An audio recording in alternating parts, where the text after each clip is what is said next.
Ingkang sangat kula hormati sedanten keluarga besar Kiai Jazuli, wabil khusus wonten Kiai Haji Nurul Huda, sedanten Nyai Bat, wonten Mbah Kawula Nyai Jamilah, sedanten mawon ingkang kula hormati wonten Gus Anim. Kula namung memastikan bahwa boten enten kitab ingkang berkahi Indonesia kados Alfiyah teng bab nahwu. Dados riyen dulu Alfiyah itu yang terkenal itu dibawa diantaranya Syekhona Khalil, Mbah Soleh Darat. Kemudian wonten istilah Alfiyah Kiai Jazuli. Dados Mbah Mun sering cerita dulu Mbah Khim, pamanipun beliau itu mondok teng Lirboyo kalian Mbah Maimun. Gara-gara kesemsem Alfiyah ala Gus Ali yang dari Kiai Jazuli, terus Mbah Khim ini mondok teng Peloso. Nggih mondok teng mriki. Dados kula secara sanad di antara mbah guru kula selain Mbah Karim nggih Kiai Jazuli. Kemudian Mbah Maimun niku di antarane ngaos tafsir teng Sayyid Alawi, abaipun Sayyid Muhammad. Dan ini menjadi rentetan kewajiban keilmuan. Dados Imam Sibawayh niki kula cerita nahwu, cerita Alfiyah. Imam Sibawayh itu kalau baca kitab itu sebelum kagum sama makna itu kagum sama penggunaan varian bahasa Arab. Misalipun mayyar tadda berarti bil idgham, posisi jazm. Tapi sebagian ayat wa mayyar tadid. Sehingga teori jazmin wa syibhil jazmi takhirun kufi sama-sama pernah dipakai Al-Qur'an. Ini ku wonten ayat mayyar tadda minkum, tapi kemudian ada wa mayyar tadid. Dan itu bagi peneliti lughat itu kagum betul sama Quran karena semua varian yang sah menurut bahasa Arab itu dipakai oleh Quran. Ada lagi misalnya bentuk jamak.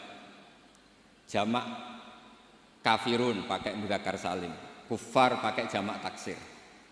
Juga kata Alfiyah wa sya'a nahwu kamilin wa kamalah. Quran pakai ulaika humul kafarotul fajarah. Kafir kafaroh, fajirin fajarah, yaitu wa sya'a nahwu kamilin wa kamalah. Dados niki monggo berkahi Alfiyah.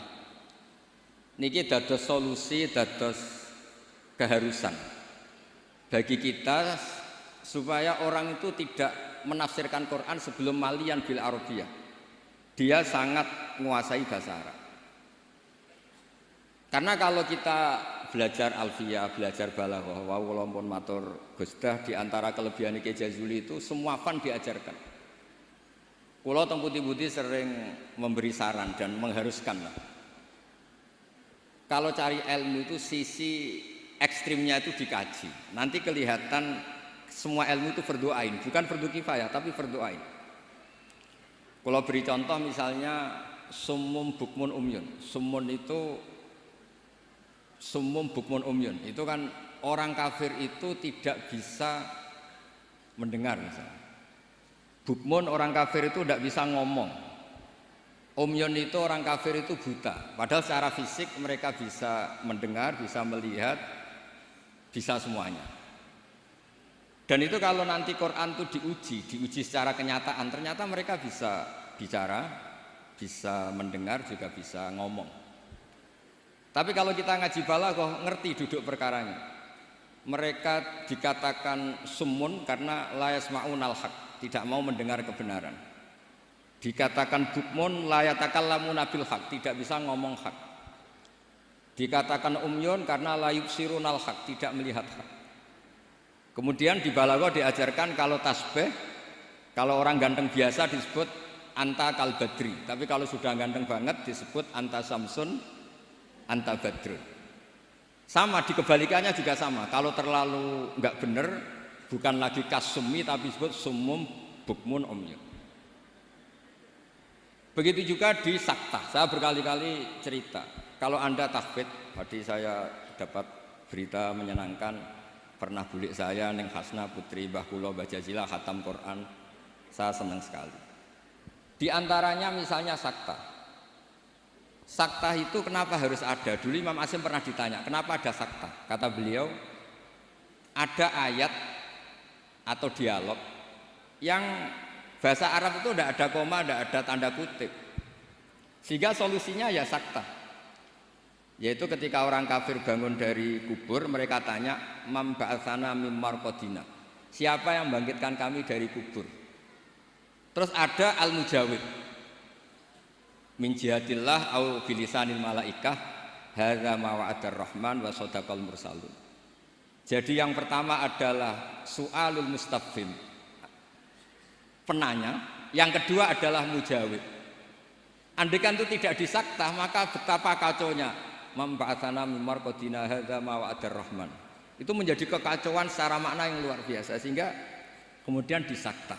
Memba'atsana mim marqadina. Jawabannya apa? Hadza ma wa'adar rahman. Nah, hal-hal seperti ini juga terjadi lagi misalnya di awal Kahfi. Allah itu mensifati kitabnya yang agung.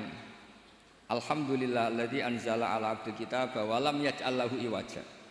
Lan orang gawe sapa Allah lahu maring Quran ora digawe iwajan ing bengkok. Kalau dibaca langsung qayyiman itu bisa ada tasallutul amil pada qayyiman.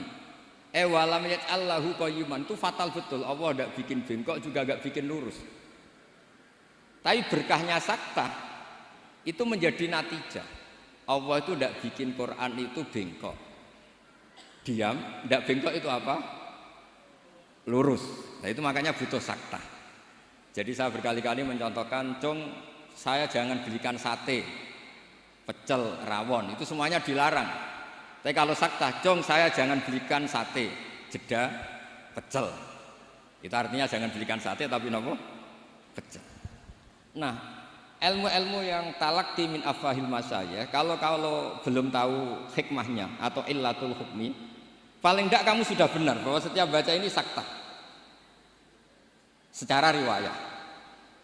Nanti Anda akan lebih detail kalau menguasai diroyah. Makanya kalau di masa saya sekarang sering diajarkan qaddimid diroyah ala riwayah. Setelah dikaji, memang sakta ini satu keharusan. Karena kalau tidak ada sakta bisa maknanya tidak dikaji. Begitu seterusnya di bab-bab nahwu. Nahwu itu terkenal kan, dulu ada orang terkenalnya ya, Abdul Aswad Ad-Du'ali itu sama putrinya melihat bintang, terus kagum bilang ma ahsanus samai. Karena redaksi ini menjadi istifham, abahnya menjawab nujumuha, ya bintangnya. Terus kata anaknya, innama aradtu bidzalika ta'ajjub, saya ini kagum. Oh harusnya kamu baca ma ahsanas samaa, bukan ma ahsanus samai tapi ma ahsanas sama. Semenjak itu terus mulai kepikiran nulis nahwu. Ada yang lebih fatal dari cerita itu. Ada seseorang yang terus gak mau sholat, jadi ateis. Gara-gara baca ayat innallaha bari'um minal musyrikina wa rasulih, dia baca jer. Kalau Allah sama Rasulnya saja tidak ngurus, apalagi sama kita. Allah itu terbebas, gak urusan dengan orang musyrik, wa rasulih juga gak ngurus Rasulnya. Kalau sama Rasul saja tidak ngurus, apalagi sama kita. Sama Sayyidina Ali dibenarkan, yang benar bacanya itu wa rasuluh. Allah bari minal musyrikin wa rasuluhu bari'un aidan, rasulnya juga bari'un aidan.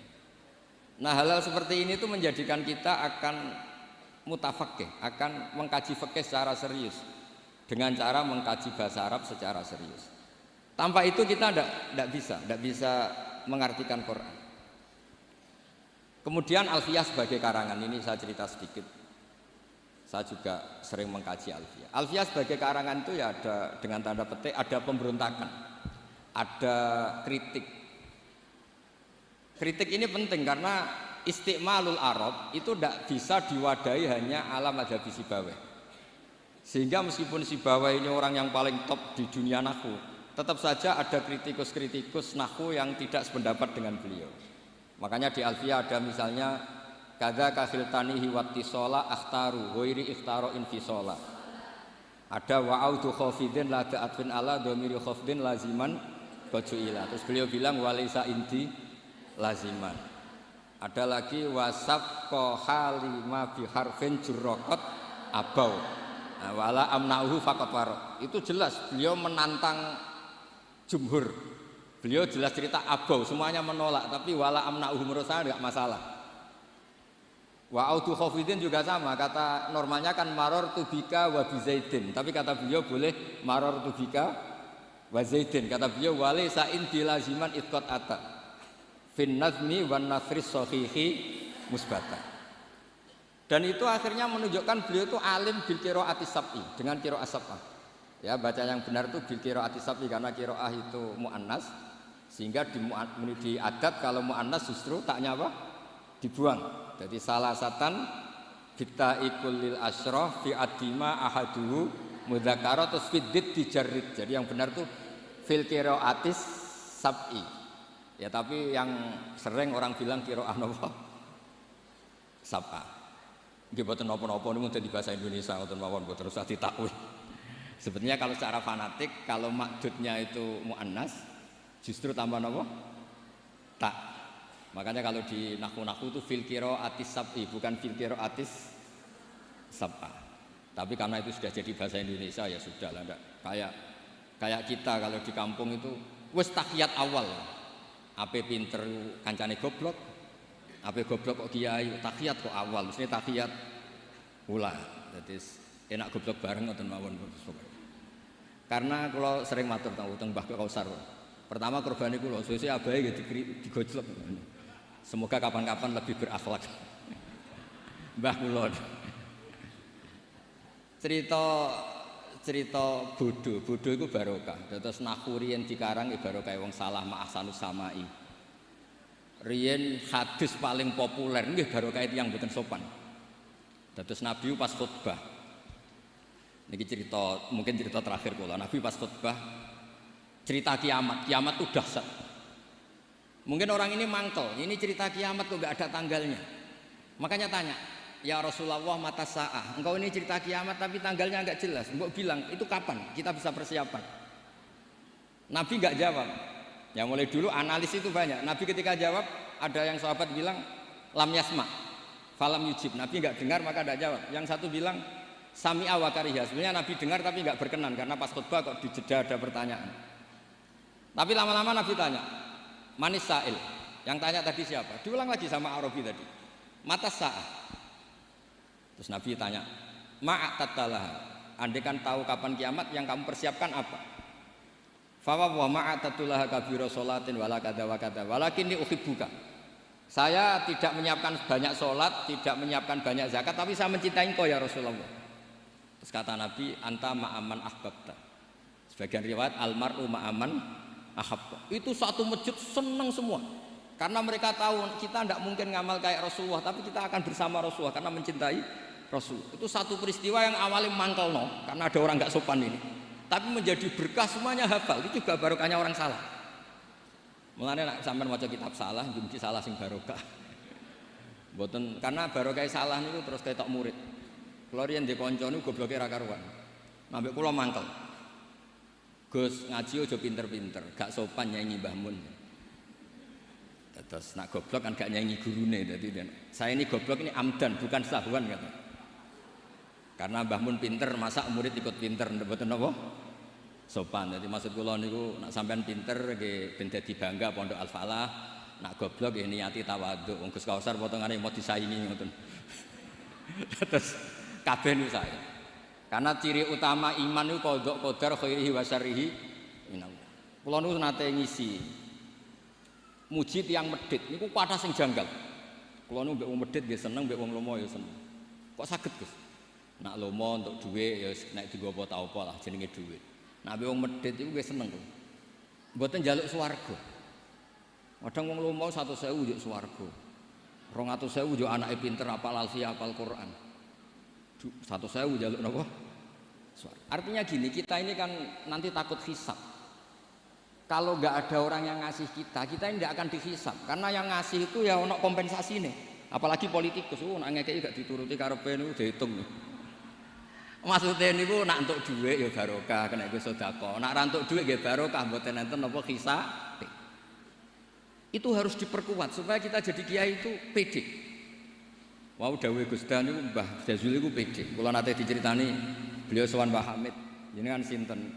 Kula Jazuli. Lah nek sing kiai teng Kediri sinten? Kula. Masyhur cerita iki jadi. Dados dadi kiai nu sing pede. Dawuhe bapak kula nggih ngoten. Kon ngimami masjid ra gelem, kon mulang ra gelem, nek ana salah komen. Iku ra tawaduk, iku mau tanggung jawab. Jadi kadang-kadang orang itu gayanya tawaduk, tapi prakteknya enggak mau napa? Tanggung napa? Tapi kalau suwun belajar alfiah sing tananan, terus kritik-kritik tentang alfiah juga dikaji karena kritik ini awal menjadi ilmu itu cukup untuk melihat varian bahasa Arab. Saya beri contoh terakhir. Normalnya hamzah di lafadz naba'a itu digenti ya. Naba'a yang ba'u naba'an. Tapi Imam Nafi' itu tetap selalu baca ya ayyuhan nabi'u wan nabi'in. Tapi barokahnya Imam Nafi' baca ya ayyuhan nabi'u, he wong sing nyeritakno hukume Allah. Orang tahu kalau nabiyun itu yaknya itu bukan karena nakis selam, tapi yaknya itu badalun anil apa? Hamzah. Buktinya di fi'ilnya tetap hamzah. Wa nabbi'hum an dhaifi Ibrahim. Nabi ibadi anni anal ghafurur rahim. Amma yatasaalun anin naba'il azim. Itu jelas pakai hamzah, berarti mah muslam. Tapi orang Quraisy gak suka hamzah. Wa Quraisyun lam yuhammis. Ada yang baca wa Quraisyun lam tuhammis. Seperti lazimnya muannas yang tidak hakiki, itu boleh tarkut tak boleh ndak.